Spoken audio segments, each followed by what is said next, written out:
Hello, welcome back. If you're new here, my name is Douglas Johnson. I am a certified yoga teacher at the advanced 500-hour level.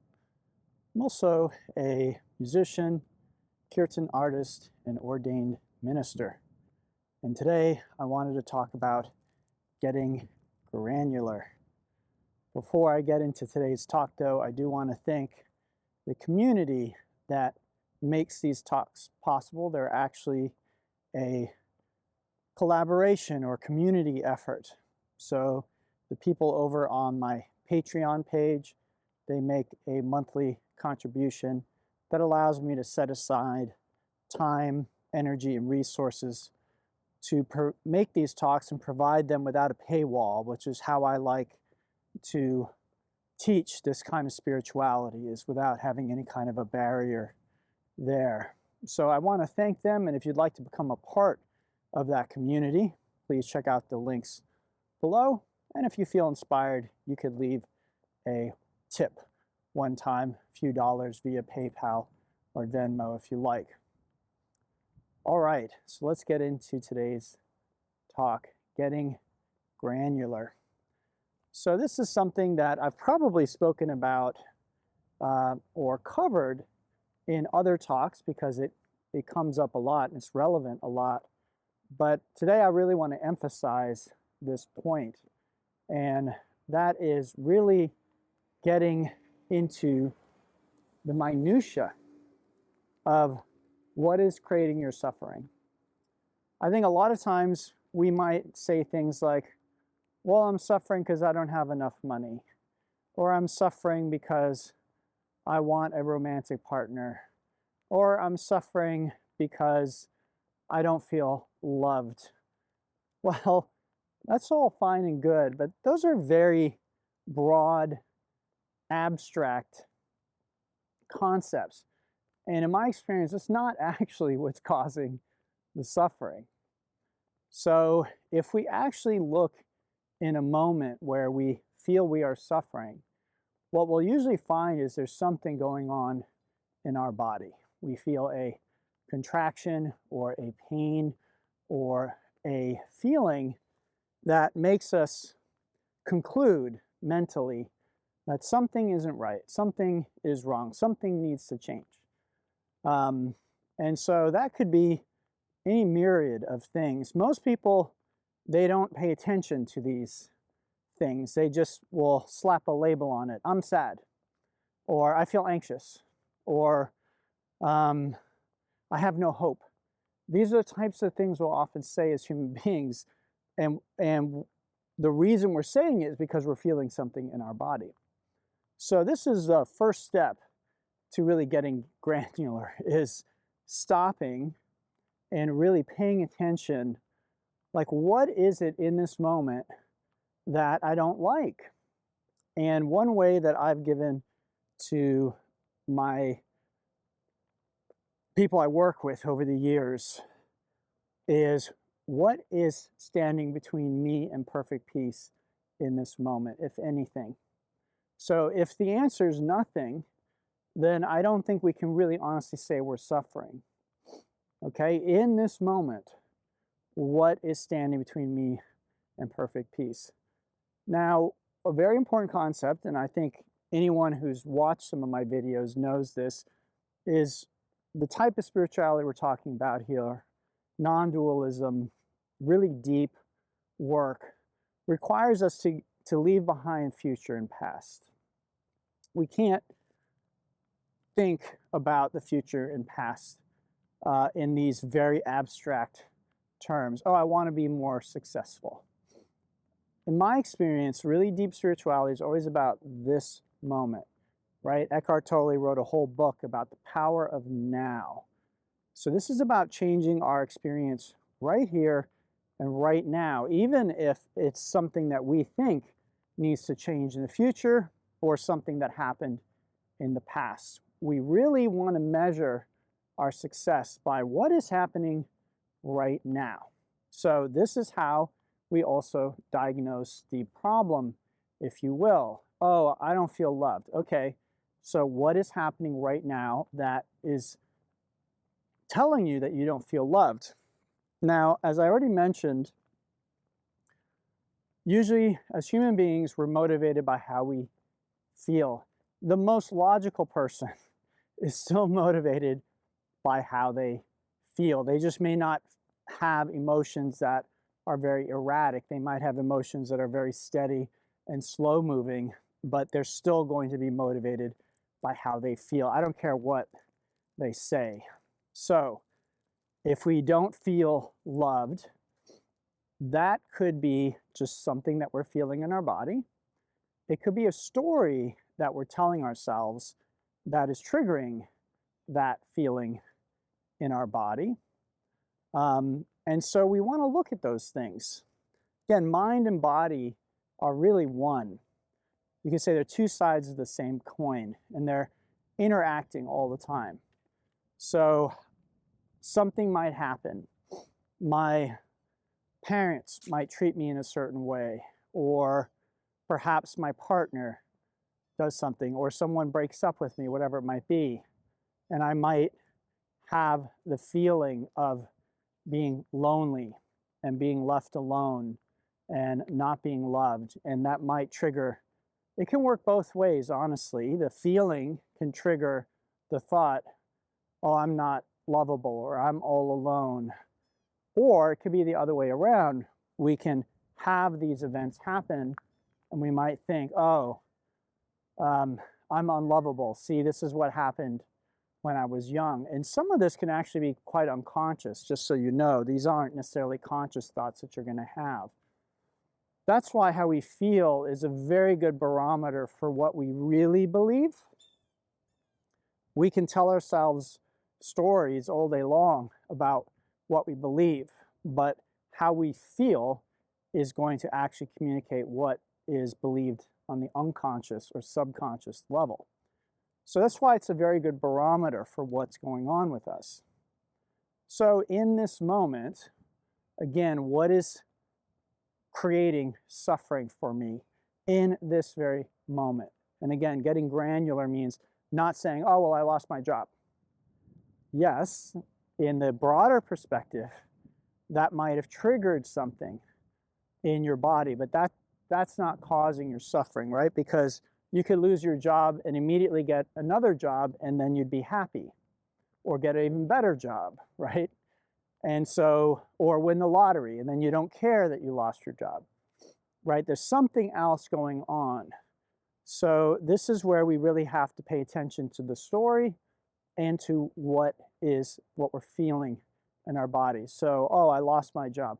Okay, well, what does that cause you to feel in your body? So it might be, oh, I feel a tightness in my chest, or I have really low energy and I feel like giving up. I feel depressed and like I don't want to do anything. Whatever it is, we really need to get granular, really pay attention in any given moment where we say that we're unsatisfied with what is happening. We want to take a good hard look at that and identify that. And again, in my experience, it's going to involve either a story in your head that you're telling yourself, oh, I'm unlovable, oh, this always happens to me, whatever it might be. And then usually it's also going to be something in your body. And again, these can seem to exist independent of one another. So if you're like, well, I just feel really crummy, or I feel really sad and I don't know why I feel sad, I don't have any reason to feel sad, that can happen. And again, that's very often an unconscious or subconscious thought or pattern has been triggered by something, so you may be unaware of it. And then it can also happen where we're just looking at the future and we're like, oh, well, this is terrible because of this and that. So we have a sort of a story or an idea. Now, a lot of the deeper work I do with people, which I wish I could do with you here, it's so specific that I do the best I can when I do these videos to try and give general information, but it really is something that's quite specific. So once you've identified what in this moment, again, it has to be in this moment. Even if you're like, oh, my father is dying and I'm going to miss him, that's not what's causing your suffering in this moment. That story might be, but it's not the fact that your father's going to die in the future, because your father's here now, right? So this is where many of us get caught up in the mind and in thinking and in future past. And we say, no, well, the source of my suffering is in the past. I was abused, so therefore I can't move on with my life, or whatever it is. Or again, this is going to happen, or that is going to happen. Well, again, in order to do this type of work, we need to get out of that frame of mind. We need to be willing to get granular and just really look at this second, this moment. And this moment, if I needed to be perfectly happy and content, could I be? What is preventing me from experiencing that? If I didn't know about the future and the past, what in this moment is creating my suffering? And again, in my experience, it's almost always going to be something you're feeling in the body. But again, it may be some kind of story you're telling yourself, or both. So once you've identified that, there are specific techniques that you can learn from a teacher. You might be able to learn some of these from a psychotherapist or counselor, or even possibly body worker, acupuncturist.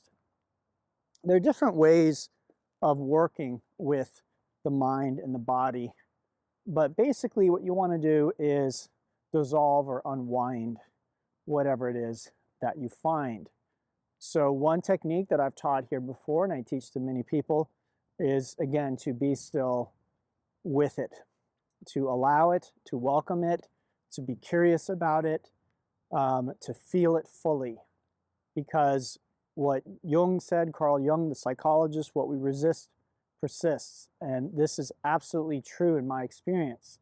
If I am pushing against something that I feel that I do not like the way it feels, I am actually giving it energy. I'm giving it reality. I'm making it more real.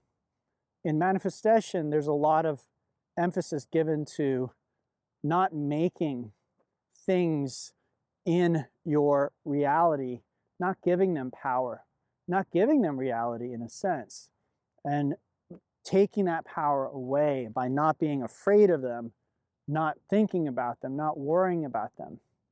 You basically not exactly ignore them, because there's an acknowledgement of what's happening. We never want to be unaware. Okay, we always want to be aware of what's going on. But in a sense, we rob them of their power by not giving our attention to them, not seeing them as an obstacle or a problem.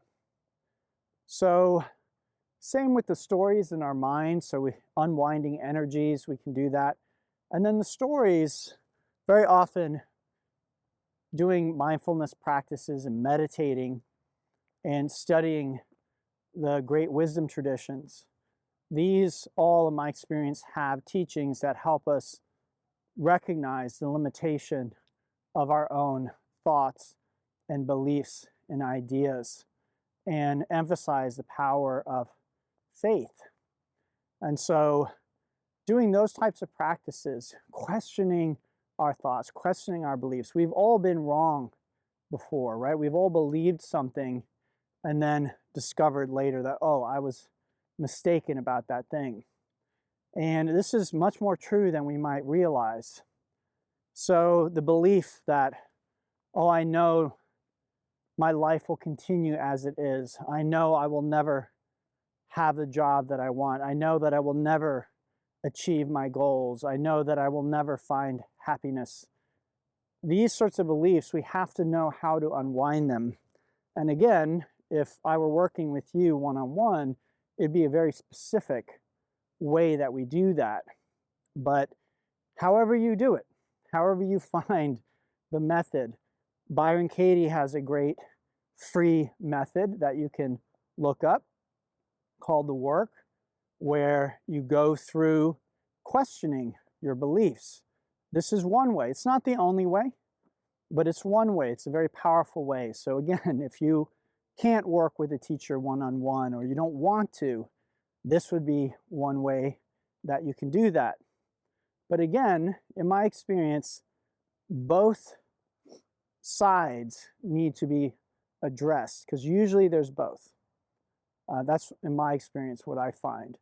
And even if there's just one, it tends to create the other. So again, if I only feel something in my body that feels off, my mind will begin searching for a reason, and it will create a theory or an idea of, oh, well, I must feel this way because I'm lonely. Therefore, I need to find company. And you might spend a lot of time, energy, and effort finding company, and then find that that feeling didn't go away, okay? So again, and then the opposite can be true, where something happens, we have a thought, a fearful thought, and we begin to feel poorly, we begin to feel bad, we begin to feel afraid. Okay, so these two generally both need to be addressed, the body and the mind. And you'll know when you've addressed them, because your suffering in that moment will be gone.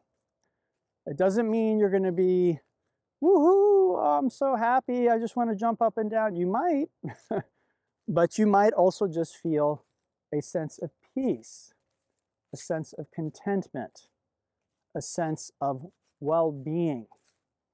I think a lot of my experience of bliss is it's a very peaceful, it's not the same thing as ecstasy, right? I think maybe that's what a lot of us are thinking is going to happen. But look at this great spiritual masters.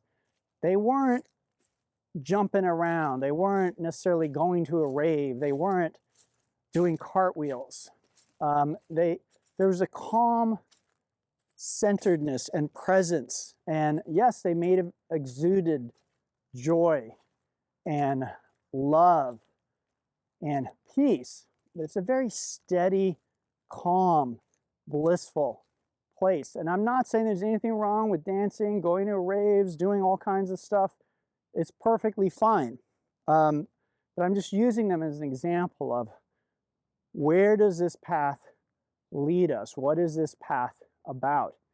And generally, it's this sense of calm, joy, love, peace, contentment, compassion, just naturally, gratitude, these things just being present, being a part of our experience. We do practices to try and cultivate and elicit these things, but eventually we'd like these things to just be happening naturally, because in my experience, that is our true nature. That is the very stuff of which we are made. And we're so powerful that we can have an experience of being cut off from those things. But in reality, we're never really cut off. We just have the experience of it. And this is why it takes more energy to create that experience than it does to let go of it. So while it may seem like we have to put a lot of energy and effort into practicing, we're really just trying to unwind things with the practices. In theory, at least, and I think actually in reality, although very few people experience this, in reality, we just let go in any moment. We could just stop, and we would experience this deep peace and love and joy that is ever present there. But we're just so afraid and so used to making the effort. And what we're doing is we're actually making an effort, and we're cutting ourselves off from that with that effort. So again, it really is ultimately about relaxing into it, and in a sense doing less, not more. Now that's toward the end of the path. If you're new on the path, if you're just starting, then you may have to make quite a bit of effort. You might have to be very disciplined, okay? So I don't want to confuse people. This is like, you know, your third month or even third year doing this. It may be way too premature for you to start thinking about just letting go and letting God, just relaxing. And because your things may fall apart, because what you find is these patterns have a lot of energy that we put into them, and we created this reality of separation. So it may feel like when I let go of my effort to uncreate these patterns are so powerful, they take over. Is that really true? From my perspective, no, but I understand how it can feel that way because we've forgotten how to stop. We've forgotten how to be. We've forgotten how to not do. And so there's always this question of, well, what do I need to do to not do? What do I need to do to stop? Right? It's kind of a ridiculous question, but all you need to do is just stop.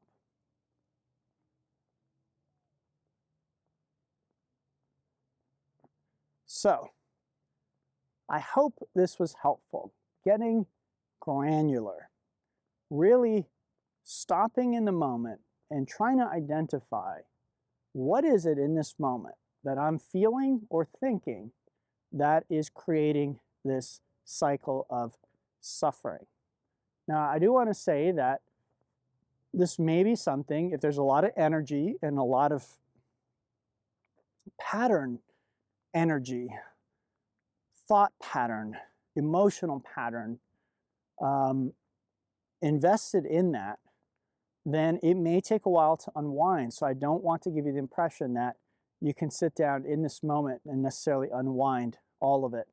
I do think you can bring yourself some relief, and I think that's a good sign that you're moving in the right direction. But I can't promise that you can sit down and meditate on this and unwind everything in one session. I'll say it's possible. I don't want to say that it's impossible. Certainly possible, depending on how much energy there is and how adept you are at being able to unwind the stories in your mind, right? Seeing through them. In my experience, this is the easier of the two. Seeing through, oh, well, that's not really true, or I don't know that that's true. And then the feelings we have in the body, those are trickier, and I've made quite a few videos recently about how to work with that. So if you're curious, you can go back and look at those. And again, if we were working one-on-one, then I could be more specific, but it's impossible for me to be super specific when I'm talking to a general audience. And this is just how it is. I have to talk in general concepts and use examples that may not apply to your specific situation. All right, everyone. So as always, I do hope that this was helpful. If you have questions for me, please reach out. You can leave them in the comments below. I always love to hear from you, so please do comment. And if you want to help me out, you can like, subscribe, comment, and share. And if you want to go above and beyond, you can check out the links to the Patreon page or my PayPal or Venmo and leave me a tip or become a patron. Until next time, everyone, Happy New Year and namaste. Have a beautiful, beautiful day.